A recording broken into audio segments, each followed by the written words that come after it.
And other than that, we will move on to Jeremy Johnson. There he is. Okay. So Jeremy comes to us from DHS Cybersecurity and Infrastructure Security Agent. He's actually the Emergency Communications Coordinator for several of the northern states. Has a lot of experience in there, and I will turn it over to him for PACE planning.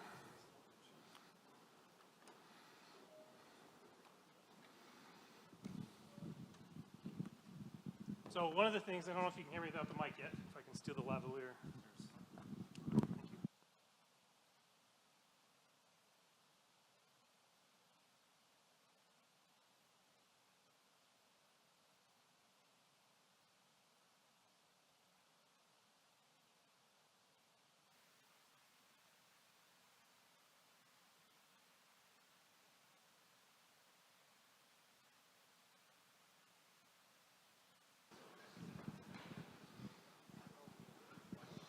Okay, and while you're standing up, if you realize you're starting to get hungry, this presentation is actually going to start overlapping the time for lunch.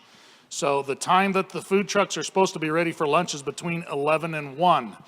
So I would like if we could all obviously stay and listen to the presentation, but I also don't want to bombard the food truck with everybody all at once. But just so that you're aware, between 11 and 1 is when they intend on serving us lunch, and lunch is immediately following this presentation. All right, thank you for that. As he mentioned, I am Jeremy Johnson with the Cybersecurity and Infrastructure Security Agency. You can sit down now if you'd like. You don't have to stay up the whole time. Just every once in a while, I like to have people stand up. Normally, I like to walk along the stage. My wife, who's had the misfortune of seeing me up on stage a couple times doing presentations, says that I look weird because it looks like I'm prowling across the stage. I don't know where she got that, but I'm still going to do it. Downside, though, I cannot use the clicker on my machine. We take our cybersecurity in our agency very, very serious, so we're not even allowed to hook those up unless it's a DHS-issued one. So with that, this is a lot of the same information that I shared over the webinars last month. So by a show of hands, who actually attended those so I can adjust as I need to go? Okay, so only a handful, which is good. There's some new stuff. Some stuff is going to be a refresher for you, but I'm going to go through all that. The other reason I wanted to do it here is I have a captive audience. I think we've all been on webinars before where we're looking at emails, or we're trying to take phone calls on the side, or we just step away for a second, or the annoying guy in the office knocks on your door and wants to chit chat. So now I've got you captive, and so I'm gonna go through this a little bit more in depth. I also ask that you ask questions as we go. I'll pause a few times throughout this, give you an opportunity, but if I hit a topic and something pops at your head and you wanna ask it right away, please just raise your hand. If I don't see you right away, I'll get there. I keep trying to scan the room as we go. So the primary objectives, I want to be able to demonstrate the understanding of PACE and what that stands for. You can see there it's a primary, alternate, contingency, and emergency, and more importantly on the planning. The reason I've been honing in on PACE and why we're doing this here and why we did those webinars is because PACE planning is now one of those markers, and for those of you who don't know what markers are, it's basically 25 categories that we look at with states on where improvements need to be made. Now, I tend to focus on the state level more so than the county or local level, but this feeds into the state level one. So we want to make sure that we're capturing that stuff and teaching everybody how to build their own. I do not have an answer for what your PACE plan should look like. I'm just trying to show you the right ways to kind of think about how to go through planning it. I want you to be able to understand PACE initiations and triggers. This is a key piece, and one thing that is often forgot about in the PACE plans that I've seen is everybody's really good at figuring out how to go from primary to alternate to your contingent methods. But how do you go from contingent to your alternate back to your primary? Because at the end of the day, we all want to work on our primary, not on alternate means. Knowing what to do when your communication systems fails, being able to describe PACE and how to plan for it to your other partner agencies, because we want to propagate this out. Practice the development of your agency plan. This is going to be very agency specific, and that's okay, and I'll get into that in a minute. And then cooperate on multi-agency plans. For instance, in a lot of events, you might have fire, EMS, and police all responding to the same thing. Can they all talk? And then what if the primary methods of their way talking starts to collapse? What's the alternate? How do they go to a backup? And I think a lot of you, as I go through this, are going to realize you already have a lot of this stuff in your COOP plans or whatever, in some of your plans you already have. It's just putting it into this format that kind of aligns with what CISA is trying to push. So I like these two quotes. The first one there is from Charlie Gademi. He's a statewide interoperability coordinator for Washington, D.C. And his communications becomes a predictable lifeline solution only after a battle rhythm has been established and continuously repeated over and over. In conjunction with that, John Flanagan, who is a professor in Australia, says, don't practice until you get it right. Practice until you get it wrong. There's going to be a big theme while I'm up here today, and one of them, or a couple of big themes. One of them is practicing. If you haven't practiced it, you haven't gone through it, even if it's something at roll call in the morning, kind of just tabletopping out, okay, your primary's out. What are you supposed to do next? What channel do you switch to? What system do you switch to? Just having those conversations, then actually practice it on a regular basis. So I just want to highlight, so depending, each state has their own hazards. And this is the ones from Colorado that are federally declared disasters. We've had 32 since 1955 up until 2023.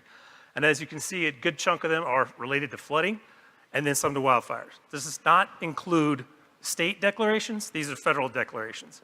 And then the biggest hazards for Colorado are the flooding, wildfires, and then drought, which is not happening right this second because we've got good rain going on out there. So that's good. But this is just to give you an idea of what you need to consider as you're going forward, particularly on the wildfire, because that tends to be more infrastructure damaging. Most communication systems are up.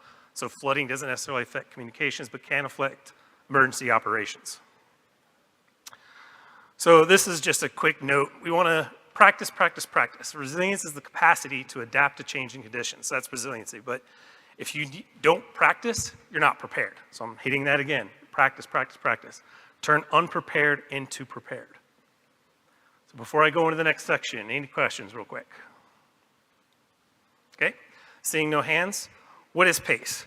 So the underlying purpose of this is to support communications. Making sure, I think we all know in today's day and age, whether it's our cell phones or our radio systems or using the state radio system or whatever other means necessary, communications has become key to any kind of response or any kind of activity that we all do on a day-to-day basis. So this is developing a proper PACE plan ensures some level of communication going forward. As mentioned before, it's the primary, alternate, contingency, and emergency. And I'm going to go through each of those here in a second, but we keep in mind the color scheme because that's what we really want to be at.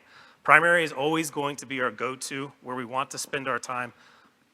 As you go down the list of your PACE, technically you're going to start losing something, whether it's capacity, whether it's capability, it gets diminished, and being able to identify what those diminishments are will be key in developing it.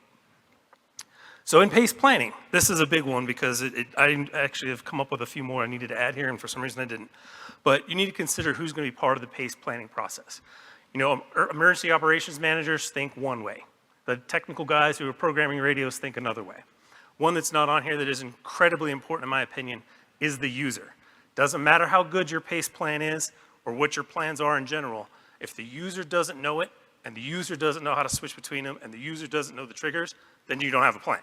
So making sure you get the right people in the room to hear all the proper voices at all levels, not just in a vacuum amongst us comm geeks. Also, coordination and collaboration with it. You need to plan with your operational partners. Consider your business operations. Who do you need to talk to? Why do you need to talk to them? And making sure that they know how to get in touch with you. So let's take County A. Suddenly, for some reason, their county system goes out, and they have to switch to whatever their alternate system is. How do you convey that? Is anybody monitoring the channels? Who's going to know that County A is on their alternate system when County B is still using their primary and let's just use a simple cell phone example, they're not answering their phone. Okay, what's their alternate means of communications? Can we contact them on that? And I'll get more into that in a second. And it's important to work on this too because a lot of, I even heard it mentioned earlier, neighboring counties maybe bouncing over to their system. Making sure that everybody understands that, having proper MOUs and all that kind of stuff is important as well in your plan. So I keep this here because PACE is not COOP. PACE is a part of your COOP. So there's a lot of other things to consider. I tend to focus only on communications because that's my job as the communication side. There are other people in my agency who do the power side, do the water side. We all have our little niche, but your whole COOP plan needs to include things like power. You can have the best radio in the world, but if you have no power to turn it on, it doesn't matter. It's not going to work. So making it part of your COOP plan, but having it included in there. I'm not going to belabor this one because I already mentioned it. You know, primary is your everyday method of communications. It's what you use every day. And that's going to be different for every agency. So for some of you, your personal pace is probably your cell phone. I mean, I'm looking around the room and most people have at least one, if not two cell phones sitting in front of them. So that's one of your primary uses, at least personally. And it might be for your business too, and that's fine. Depending on your agency, your primary may actually be your county radio system, or you may be jumping on the state radio system. I don't know, that's up for your agency to decide. I don't have the answer. Now the alternate is there, does most of the job. It's not perfect, as I mentioned before. There could be some capacity problems there. You want to consider when you're doing I2 communications, and I lump communications and data as one when I talk, so keep that in mind, data and comms, having the pace for each of those. Fallback methods to your contingency, this is where stuff starts to get bad. If we're in a contingency mode, it's in a bad place, but we still need to communicate. We cannot do our jobs if we can't communicate, so we have to have those methods. And then last resort methods is literally last resort. This is one, the example I like to use, and I'll show it on our slides when I show you the CISA pace plan. This is literally a meetup. Tell officer to go over to here and meet up and pass this message. So that can be an emergency. So don't think just on the technology aspects of it.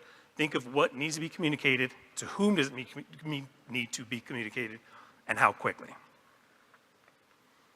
So this is a personal pace plan, and this is just to demonstrate how it doesn't necessarily apply just to communications.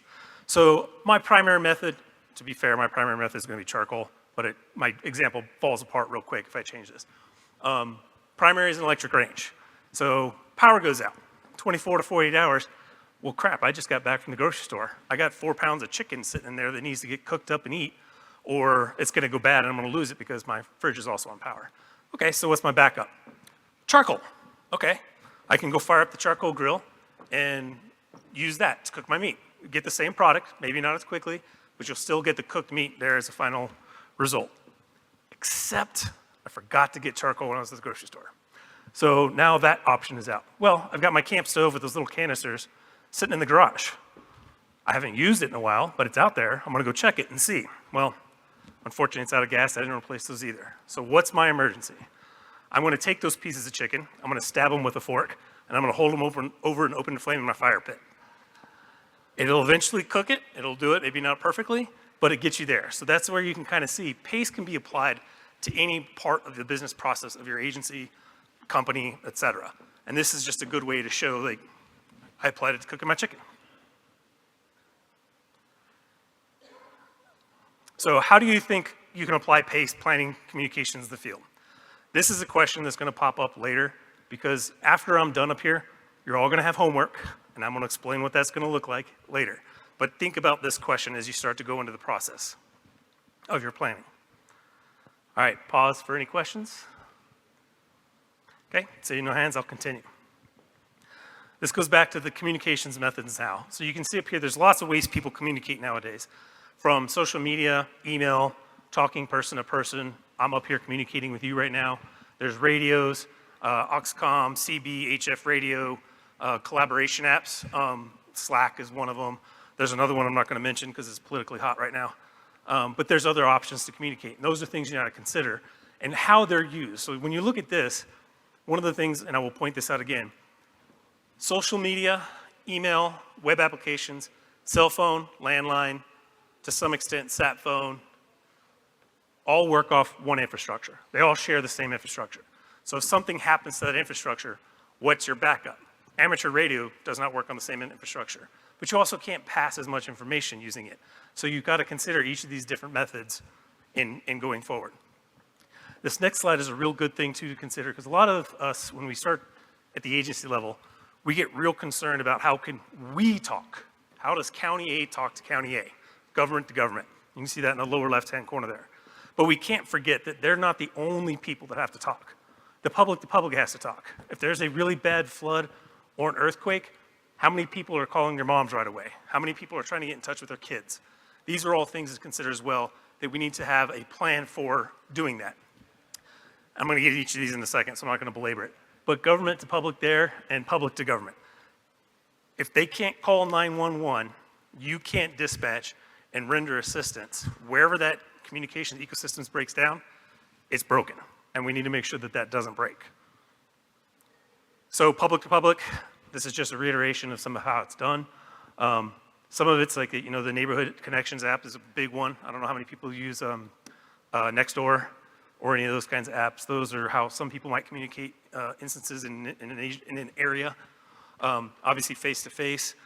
I think some of us remember the Marshall Fire. There's people were running door to door, getting people out, and sometimes that's an appropriate response there.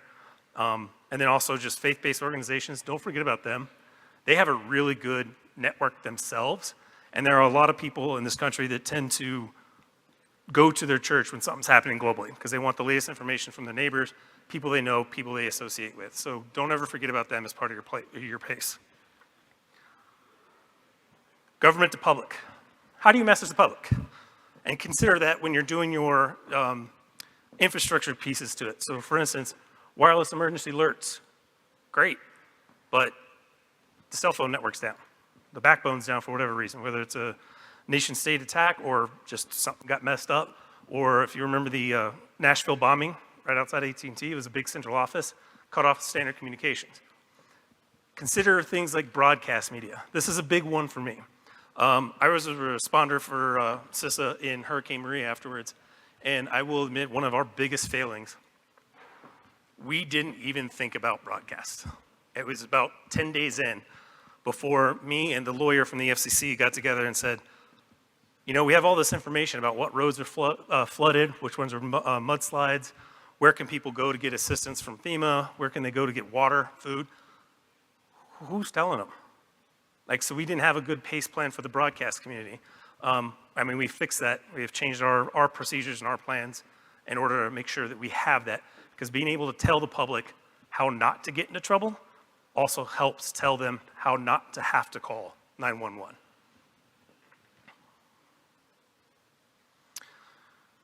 And then public to government, obviously the easiest one is 911, text to 911.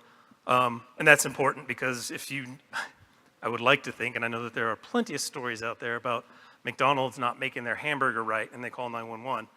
But in general, most of us Americans understand it's important. 911 is for emergencies, not for that kind of thing. So having the ability to call because you actually need help. Making sure that you have your non-emergency numbers published. Sometimes 911 as a 911 service goes down, not often.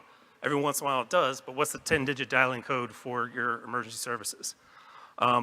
Local smartphone applications also help. Social media, broadcasting, and this is, again, doing anything you can. It might be like I'm Facebooking my mom because of whatever, and it just gets passed around. So making sure that there's alternate ways of communicating.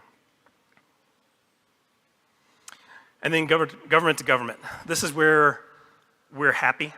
When I say we, I mean our community, because we have multiple ways. We know we have our LMR systems. We know we have cell phones. We know that a lot of us, not everybody, but quite a few of us in this field have satellite phones. We have different apps. We had CAD systems that we can use. So we're good, and we're not good. We're pretty good on this one. We need to make sure that we continue to improve that and identify ways to, as you're doing your PACE planning, again, making sure you have 4 different methods.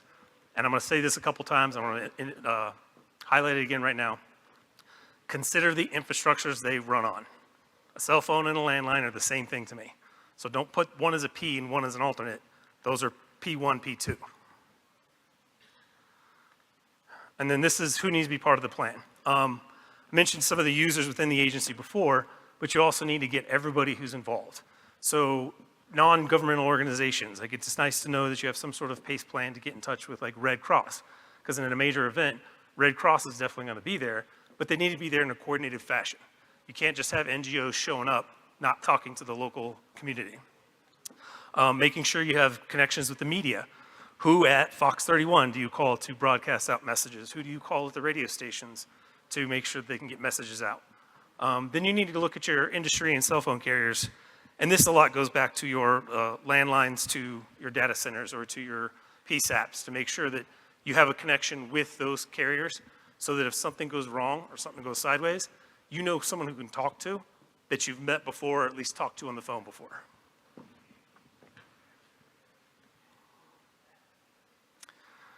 Okay, we're going to continue. Another chance for questions. Okay, going forward. So failures. When building the PACE plan, what can go wrong and how? And obviously you want to mitigate those issues if you can, but if you at least identify them, they'll help you build those triggers to go through the PACE process if you do it. You need to know what subsystems are part of it. So something like a CAD system going down doesn't debilitate you, but you're not on your primary for that kind of thing all of a sudden. What's your backup for that? So this is, I'm not gonna read all these, but some of this is obvious and simple, like power outages, cable breaks. Cable breaks happen, I don't know how much you know, but they happen on such a regular basis in this country, it's ridiculous.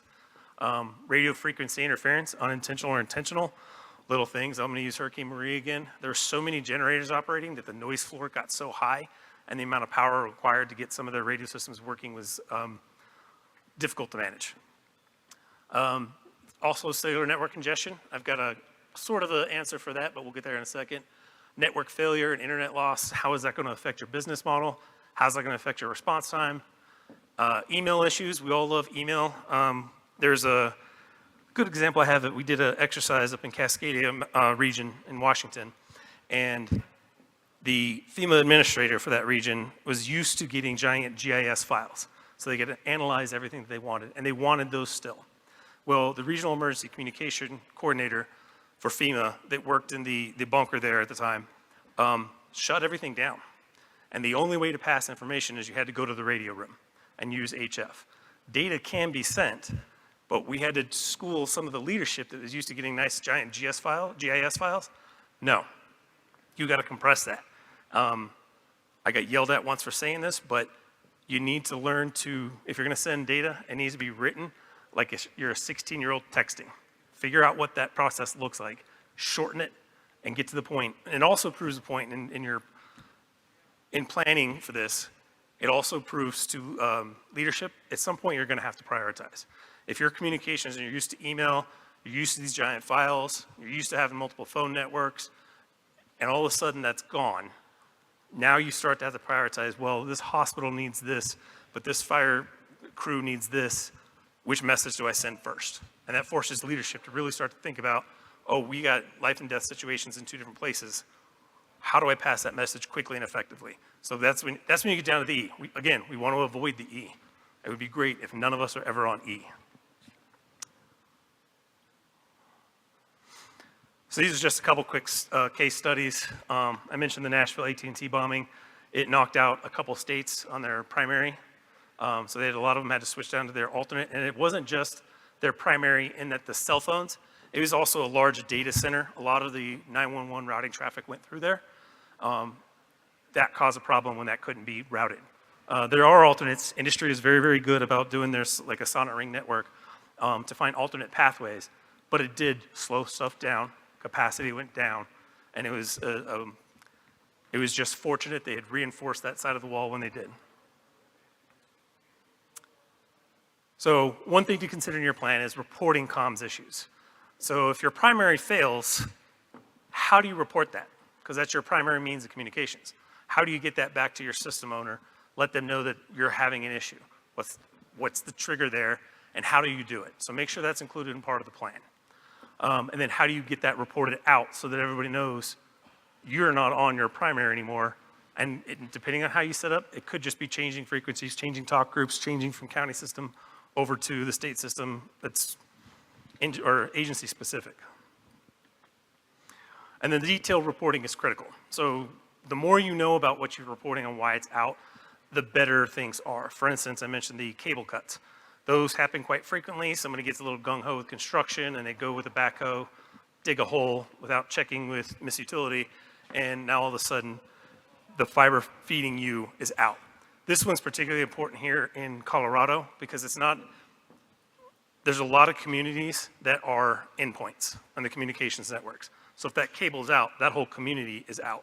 Whereas places like the Northeast, they've got so many ins and outs, one cable may not affect them, but it can affect the more rural communities here in Colorado. But knowing what the answer was, like what's down? Well, my cell phone's not working.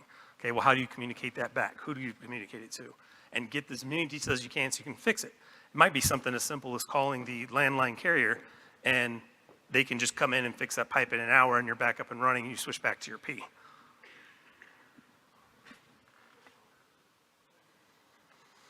So going more in the PACE plan, showing this graphic again, I like to do the indentation on that. All my PACE plans that we have on the federal government side for our agencies tend to do that model. It just makes it easier. We try to stick with the colors. It's just easier to read and understand for the layman, and more importantly, the user. Because at the end of the day, the user is the most important one on this because they're the user. So primary, begin using your primary channel or method. This is obviously how everybody wants to go. Understand the best possible how your primary works best as possible. And this allows you to react to operational problems before moving to an alternate. Primary is important because it's what we do every day, so you know how to do it. So if I took away your cell phones right now and you need to get in touch with your spouse or children, how are you gonna do that? What are the methods for doing that? So that's on a personal pace, but you need to apply that to your agency. Same with the alternate. Near equivalent, I'll use the cooking analogy again. Charcoal grill versus an electric stovetop, about the same. It's not quite as fast. It's a little bit more of a pain because I got to get the charcoal, I got to get it heated up, got to wait a little bit longer time. Still gets it done. You can see the considerations there. I'm not going to read those. And this is the piece on this alternate. Most of the agencies I've talked to, you've already got these considerations figured out. It's just kind of putting it into this model. And contingent. This is where you see that last bullet. This is where I keep saying it needs to be a different equipment or different method, different infrastructure. If you're using the same radio tower for all your stuff and that radio tower goes down for whatever reason, power, it fell over, somebody drove up with a truck and blew it up, you need to make sure your equivalent didn't rely on your contingent, didn't require that tower in order to operate. And I've already beat apart emergency. I don't ever want to be in an emergency situation where we're going down to using a runner. I will tell you that the CISA PACE plan, our emergency is a runner. So these are the triggers going back and forth. You can see the graphic in the lower right, I mentioned it before. You need to make sure your triggers on when do you switch. You need to consider in your plan who makes that decision. Can the user make that decision? All of a sudden their primary radio that they use for day-to-day work isn't working. Maybe they know why, maybe they don't. But can he make that decision? Do you need a decision to come from management or somebody at the top within your agency? Again, very agency specific. Does the supervisor need to be on it? Do they need to make the decision? And then when do you switch back? Who gets to make that decision? Because if you switched over to your alternate and you've been operating okay on your alternate, you might not be checking back on your primary. So who makes the decision that we're all going back to primary because we fixed whatever that issue was? So making sure you have the decision level points, who to ask, when to ask, how to ask, and then how do we get back? Because at the end of the day, we all want to be on the one we love. I want my cell phone. And then how to switch. So the top bullet is one that I bring up a lot with agencies because they'll, at least on the federal level, I know it's much different at county and state levels, but they always talk about how they have their shares HF radio system that they can go to, or they can go link up with FNARS, with FEMA. Great, but in a lot of cases, depending on your agency, we're all relatively understaffed. So if you're gonna switch, let's say it is an emergency situation and your emergency is HF radio for whatever reason, and you switch to it, did you identify the frequency you're gonna switch to? Have you shared that frequency with others? If you get on that HF radio and you're trying to call out, is anybody listening? Is there a 24/7 staff sitting next to the radio console taking anything that comes in? That needs to be considered as part of your plan.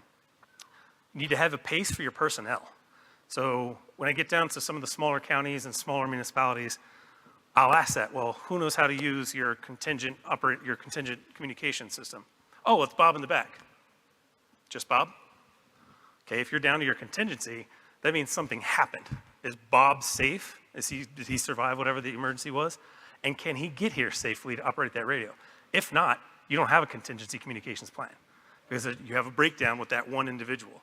So making sure you cross-train personnel to be able to use the equipment is really important. And being able to track. You need to have a system in your plan on tracking when people move. So Bob is using primary still because he's in the EOC and everything's up and running, but the team that's out in the field that might be responding to a fire or another hazard, they're no longer on that primary system for whatever reason. What's the alternate? How are you keeping track of that? So having some sort of system in your EOC tracking who's on what where, and then you can also, that helps with communicating back when to move back up to your primary. Making sure there's a default system or channel, lowest common denominator. Obviously not the best because you can start to really congest that real fast, but at some point you need to have that fall back to it. Periodic check-ins, this is one we struggle with in our agency because we literally, if it goes out on a PANS notice on our cell phones, and if I don't respond, it causes a problem. So am I not responding because I'm in victim status? Am I not responding because the network's down? Am I not responding because I'm taking a nap? Those are all things to consider and how to check in on your people and have them do periodic check-ins as part of the plan. You will check in at 1000 and 1400 every day kind of thing.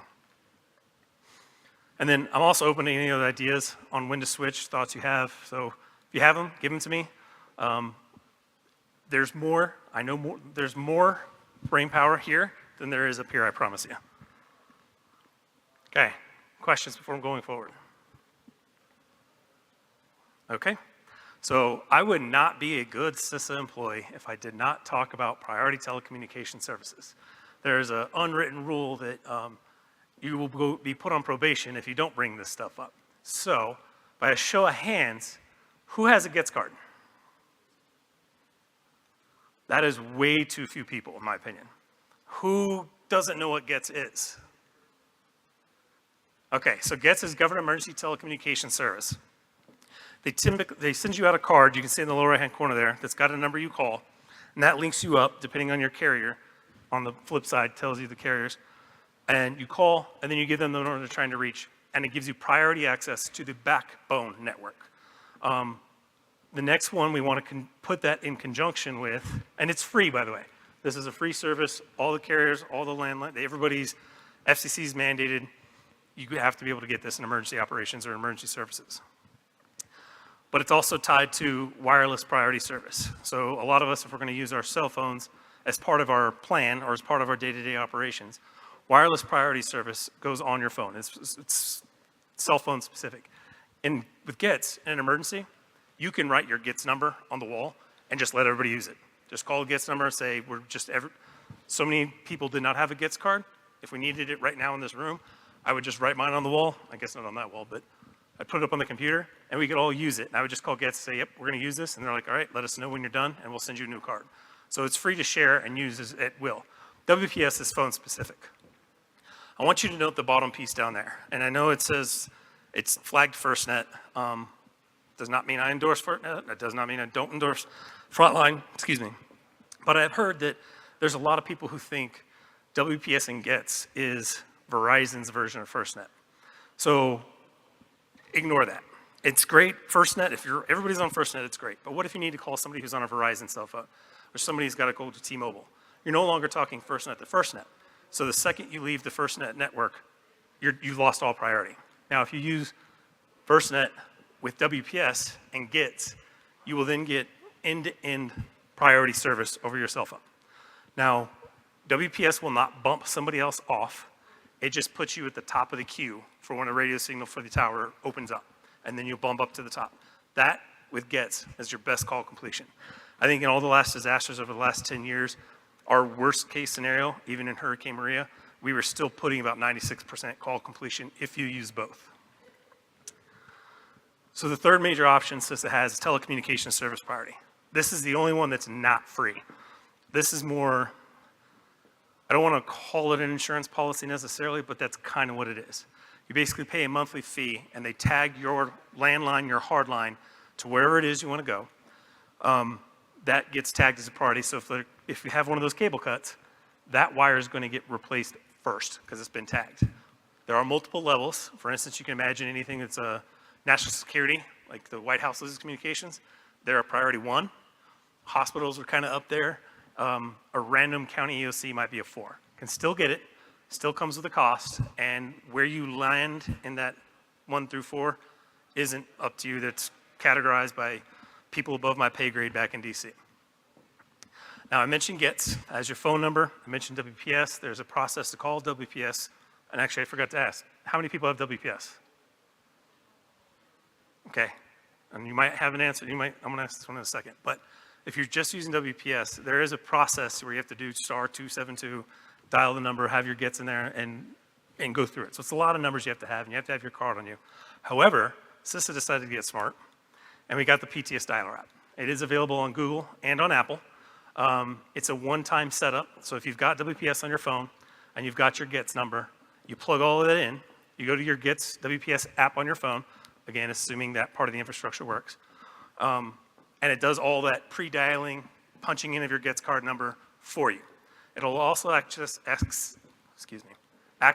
your contacts, so you don't have to do any slipping between trying the phone number you want to try and call. If I want to call a managed builder, I punch that in, find her in my contacts, click her name, and it just does all that back legwork for you. So if you don't have this, go get Gets, go get WPS, download this app, set it up. Because the other thing I mentioned before, practice, practice, practice, practice. You should have everybody in your agency who has WPS and Gets practicing this at least once a month. There are test numbers you can call if you want to do that. You can also have them do tests to your own EOC or whatever you want to have them call, but they've got to be able to go there and know how to use it. Okay, so a lot of my talking now has been mostly about the single agency plan. It's important to also have multiple. So the second big foot stomp I want to talk about is making sure you share your pace. So making sure you have diversity on the single system as well as on your multi-agency systems. Making sure the technologies are diverse, physical paths are diverse. Now, one of the reasons I have physical path highlighted there is a lot of people will say, well, I've got redundant paths. I have a line that goes out of this side of my building on this network, and I've got one going out on that on a different carrier. But at the end of the day, they both go to the same central office. So you don't have different path diversity. You're going to the same place, so you have a single point of failure for both, even though you think you have diversity. Okay, I know I've just kind of made it sound really, really complicated, and I'm gonna get into a little bit of that in a second, but keep it simple. Remember, your users are not gonna sit down and read a 70-page document. It's not gonna happen. So if you can keep the upfront piece of your plan relatively simple, a couple pages, they can read it, and then in the back have annexes. And those annexes might be down, FEMA does a really good job with theirs, where they actually have frequencies, call signs, phone numbers, SAT phone numbers, all part of their plan, but it's not in the main plan. It's one of their appendices. So you can always go look up what you need when you need it, but don't front load your document with too much complexity. Once completed and users understand it, practice, practice, practice. Can't say that enough. They need to be able to identify what the processes are to move between their pace. As I mentioned before, is it the supervisor? Can they do it on their own as a user? Also set up when you do your tests and you're practicing, make sure you're practicing with your counterparts. Anyone you might need to talk to during an emergency, whether it's a neighboring county, whether it's a neighboring agency, whether it's back to the state agencies, make sure that everyone is part of that practicing plan. And then obviously review and revise plans as needed as technology comes on. For instance, I'll use Louisiana because they spent a heavy investment in low Earth orbit satellites, and they bought a whole bunch of them. That was not part of their PACE plan, but now you have this other capability, other technology that can work in a degraded environment. So they've added it to their PACE plan, and they've added who has it and where it's located, where is the backup ones in the storage facilities, what's the address. So that's all part of, again, in an appendix. So you can, as things change and you get better capabilities, make sure you update. And I really need to move this slide forward because this is where it really starts. Who do you need to talk to? When you need to talk to the person, the time, the format, the device, and determine what messages are critical, what's important, and what's a nice to have. And then cataloging fail points anytime you have them. Hopefully, if you're practicing and practicing and practicing, you're gonna identify those fail points before it becomes a real emergency, and then you can fix it before it does become a real emergency. And then also understand security requirements. This is a much bigger deal in the federal government because you can imagine we're a little overzealous on some of our security pieces. For instance, I can't plug up the clicker to my computer because it's locked down. I'll get flagged for that real fast. But understanding what those are and applying them where they need to. and understanding those critical, important, and desirable information. If it's desirable, can it be passed on a less encrypted, less secure method? And identify that and make sure it's in the plan. So these are just, I've already hit on this. It's identifying alternates, RF bands. Do you have alternate power sources? Like I said before, you can have the best radio equipment in the world. If you don't have anything to turn it on with, it's not any good. Consider the infrastructure you're using. Consider physical locations. For instance, you might have a really nice backup generator, but if it's in a flood zone, maybe it's not in a good spot. So you need to consider where you're putting your equipment as well. And then, does this alternative meet the need? Some, all of it, identify what it can, identify capacity issues. Maybe you can have a quick phone conversation via the radio, but you can't pass GIS data kind of thing. Understanding limitations, like I already mentioned, what's acceptable given the circumstances. Like I said, if you need to not have quite as secure communications to send a desirable that you would not necessarily send otherwise, maybe you can consider that. Not having a pathway might be okay for less important communications in a failure situation. So if you can't process like your payroll on Tuesday because you're too busy using what capacity you have to do emergency response, you can do payroll on Wednesday when you're back on your primary. Don't tell your users that though, they don't like not getting paid. Remember to plan for the switch on how, when, ensure everyone knows the triggers, whatever they are, and what authority they have to switch. Who contacts for the switch confirmation? How do you report that back? To whom do you report it back? If a supervisor decision is required, how do you get in touch with said supervisor to make said decision? And then make sure you check in and test, practice, practice, practice. So this is just a different perspective of PACE. You can see I'm still using the primary, alternate, contingency, emergency, and the colors, but you can see the different systems, the person, the equipment.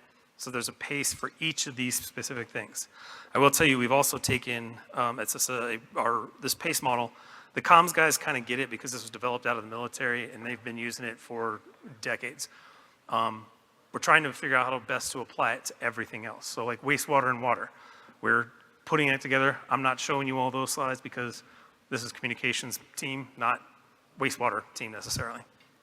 But this is just a different perspective of those PACE needs. And then understanding what's easy and what's not. So typically emergency, you don't use it very often, so it's not easy to use. You may only have Bob in the back office that knows how to use it. But primary, which we all use every day, that's easy. So making sure that as you develop this plan, you identify that, and then you train your users that. This is the easy way. Stay on your primary.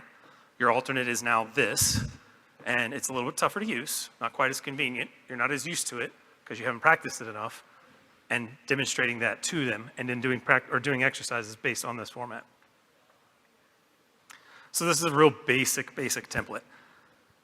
Take note of this. I will send out these slides, but just take note of this. It doesn't need to be complicated, but just identifying what you have is the first start, and that's the basic piece. What is your primary? Is it the state trunk radio system? Is it your county system? Or is it your cell phones? Is that how you typically do your business? And then identifying what your alternate is, what your backup is. And you don't have to have an answer at every single one of these levels, but it forces you to start to think about, well, we need something else at contingency because if my phone's not working and my radio system's not working, what's my backup? What am I gonna do? And it might be dispatching an officer, like talk to an officer to drive down to here and have them deliver a message. That would be under your emergency. So this is just an example of that. I don't like this one. This one was put on me. And the reason I don't like this one is because you can see the P, A, and C are all essentially the same infrastructure. If my desk phone isn't working, my cell phone might.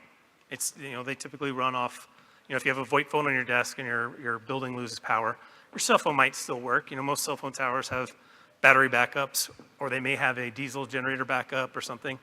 So your cell phone might still work, but if it's because the network core is down, think like a nation state attack, neither of those are gonna work, and your fax machine, if you even still have one, is not gonna work. So runner becomes an option. So here you can see this is just a random Anytown radio system. You can see the primary and alternate options. They don't have a contingency or an emergency. And that's okay, because this is one that I've seen some municipalities use to get funding to try and plug those holes. So if you can demonstrate an inability to do something if something happens, show what the triggers are, why you'd have to go from your primary to your alternate, and then when you get to your alternate, if that goes down too, you have no other option to do your job. And then you can use that to try and, I know it's too far and no one's ever really successful in getting funding, but it does give you another tool to try and adjust or advise on why it's important. Different styles are acceptable. So this is a specialized one. I told you about FEMA actually putting in their frequencies. This one kind of has some of that in there. UHF, VHF, FM, and TechSat channels, what they use, how they're going to use it. That's fine. However you want to do it that makes sense for you is what's most important. So this is multi-agency. I mentioned that. It's nice to know this, multi-agency, and also multi-county. If you are EMACT, you need to know what their PACE plan is. So if you're going to help them, what is their PACE plan? How do you know what they're going to be using? How do you know what their triggers are? If you're not sharing this and ideally practicing with these other jurisdictions, you're not going to be very good at it, and you won't be as effective as you possibly could be. So making sure you document that. And this multi-agency one, this is a real good one at like county and state levels, because you actually can figure this out. You know what's capable, you know what they have, and that's another piece I want to foot on too, is base your PACE plan on what you have, not what you want, or not what is ideal. This is just another multi-mode, radio, data, 911 phone, voice, messaging, paging, so you can adapt the style if you want to do your PACE this way. So you see PACE across the top, and this is the different modes. Doesn't matter to me. I don't have the answer for you or your agency, but it's planning this and thinking about all these different alternatives and putting them on paper and then practicing them. So I brought this up because this is a example of CISA Region 8. It's not great. It's changed a little bit. I got another slide in a few clicks here that shows you what we've changed it to a little bit, because you can see it's not, I mean, really, if my work phone isn't working, do I believe Teams is going to work? If Teams isn't working, do I think VoIP's going to work? Not really, but this is what they came up with, and I keep this in here because it's an example of why it fails. And so when you're starting to put stuff together, you want that one person to say, I don't know if that's going to work, because then it makes you think outside of it. So here's just another example, and I will share these slides so you can see these examples. I'll leave that up for a second while I take a sip of water.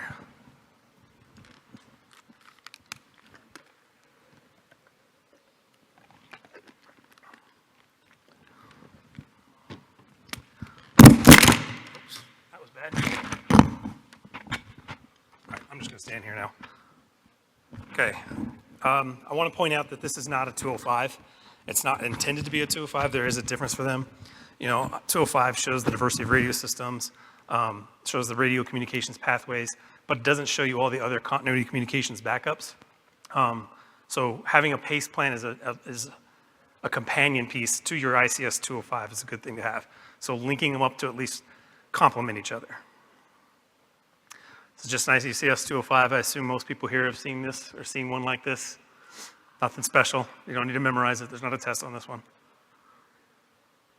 So PACE planning in the ICS 205, this is an example on how you can kind of apply the two of them together. I'll leave that up for a second.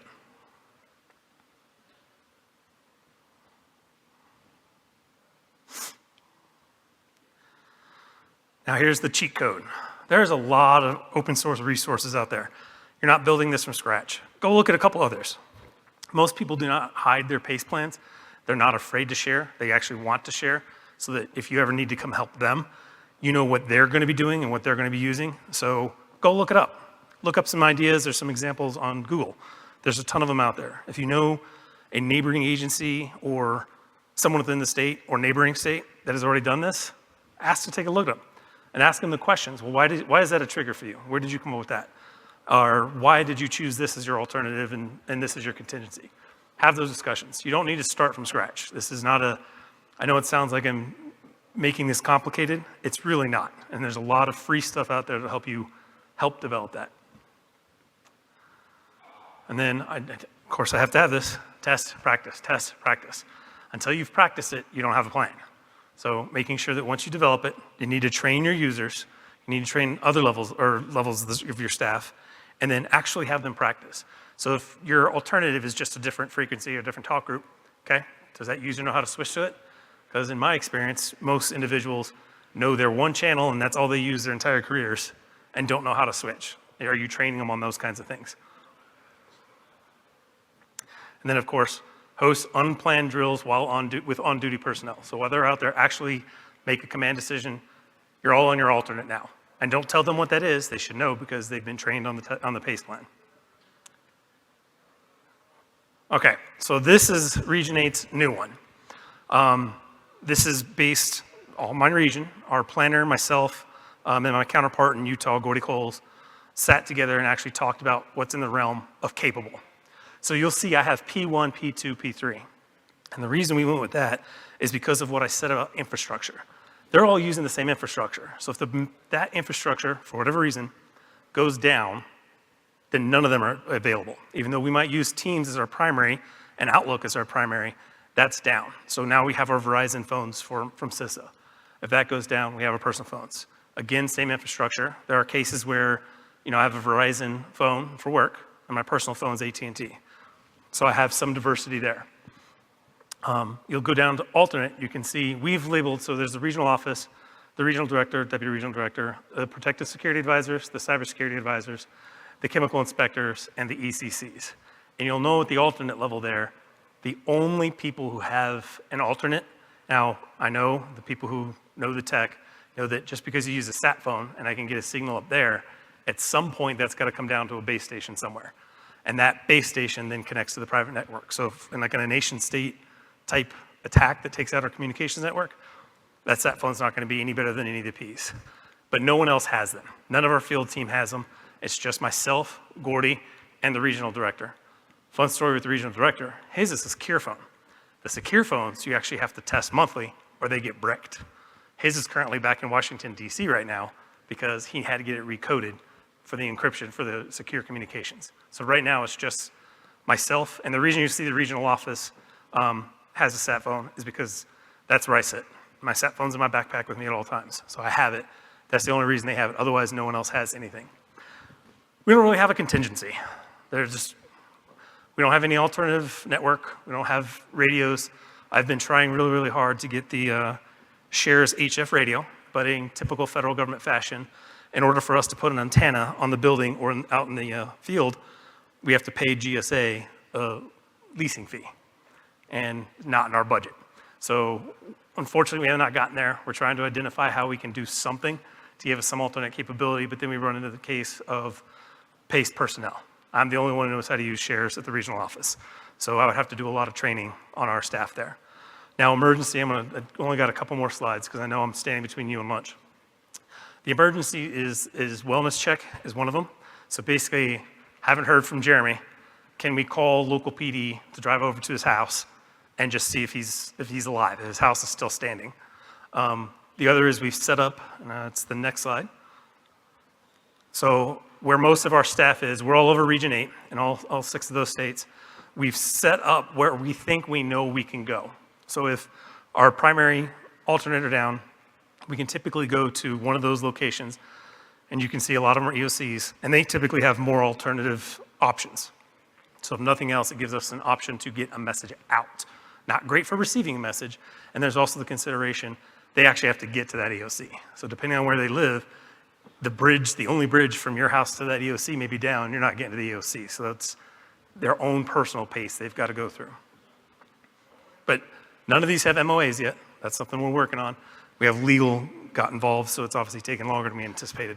But this is kind of our thoughts for our emergency. So quick review.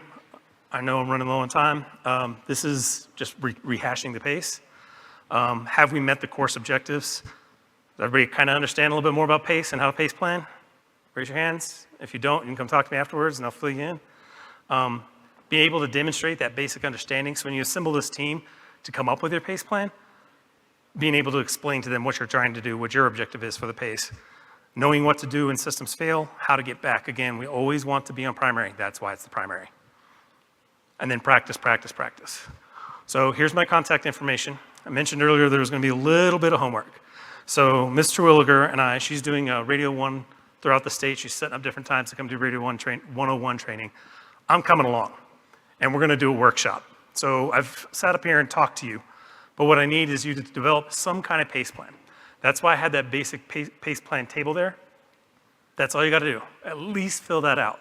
Because as part of the workshop, I'm going to test it. And when I say test it, we're just going to talk about it. I'm not actually going to have you fire up radios and stuff. But we're going to go through and really think about, like, okay, we've identified this as your alternate. Who knows that? How do they know that's your alternate? What, like, is it different infrastructure? And we'll talk about and talk it through so I can try and help improve what you have so that you can take the slightly improved and develop out further, getting those appendixes ready. And with that, I think that's all I have, unless there's any questions. Okay, I'm here most of the rest of the day, and I will be here tomorrow. So if something pops in your head, come over and talk to me. If not, please notice the app mail. They transferred us over to a new system. This email address is the only way you're actually going to get a hold of me, and it's going to change in a couple months, and I don't know when, but this is what they've decided to do. Cybersecurity and Infrastructure Security Agency, and this is how they handle it. So, back to you, sir. Thank you. Okay, with that, we are going to break for